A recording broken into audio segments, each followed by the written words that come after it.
Hello again, Tafadon here. I really appreciate the people watching my content. I hope to post more content that people enjoy, so let me know what you would like to see me give commentary on.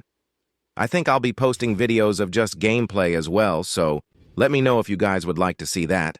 Today I'll be looking at what exactly makes a character a good DPS. Characters such as Neuvillette, Arlecchino, and Alhaitham are the face of DPSs in Genshin's meta. They have demonstrated their excellence in Spiral Abyss since their releases, so now we should investigate why they also excel in the overworld.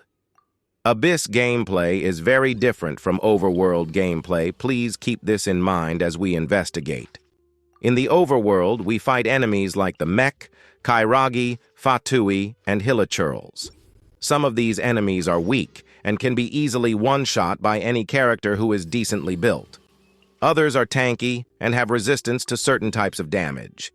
As you know, there's really no way to go around every single type of DMG resistance. After all, there are 7 elements and only 4 character slots. But is there really? I think in my years playing Genshin, I have one answer. Stupid damage with a side note of easy reactions that don't require elemental bursts. Let me explain. It will be easier to understand with the help of an example. Let's say we have a team comp Oif Alhaitham, Xingqiu, Kuki, and Nahida. Disregarding Alhaitham's unfair scaling, he has seamless rotations that on top of doing great damage, don't really have to think about energy. I know that for max damage you probably need to pop a couple bursts, but team comps like the one I mentioned before can clear overworld without doing so.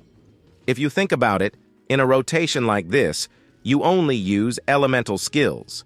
Nahida skill, Xingqiu skill, unless you want to use burst if they're really tanky, Kuki skill, and Alhaitham skill. You can plunge for the max mirrors without having to burst. The point is, you don't have to wait for bursts to deal good damage. On the other hand, again using Xiao. If you want good damage that makes the most of Xiao's strengths, you would use a team comp of Xiao, Xianyun, Faruzan, and Bennett. This is really repetitive because I use it as an example, sorry. The problem here is every single character here needs to pop their ults. Then if you add the fact that the only reaction here is swirl, it's hard to say if this is usable in the Genshin overworld. Another example is Ayato. Although his main form of damage is his elemental skill and normal attack, his skill requires his burst to deal good damage, which in my opinion makes him fairly reliant on it. To be fair, most DPS characters in Genshin Impact use normal attacks that have either skills or bursts that amplify damage. The ones that I mentioned before that really shine as SS-tier DPS characters are where they are in the meta because they can use the most effective form of their damage more consistently. As a player, I don't really have a problem with this meta. I think Hoyo is doing a good job of creating unique and attractive characters that players can use to clear the game successfully. With Chronicled Wish coming back soon with Liyue characters, I'm excited to see whether players will actually pull on the reruns or pull for the new characters. I think that would be a good indication if the power creep is too overwhelming and forcing players to pull for characters, or if players can play characters they like and still enjoy the game.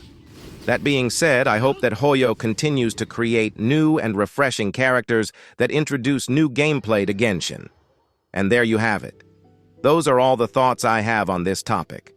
I'll be posting either gameplay or more commentary soon, so please stay tuned. Bye-bye.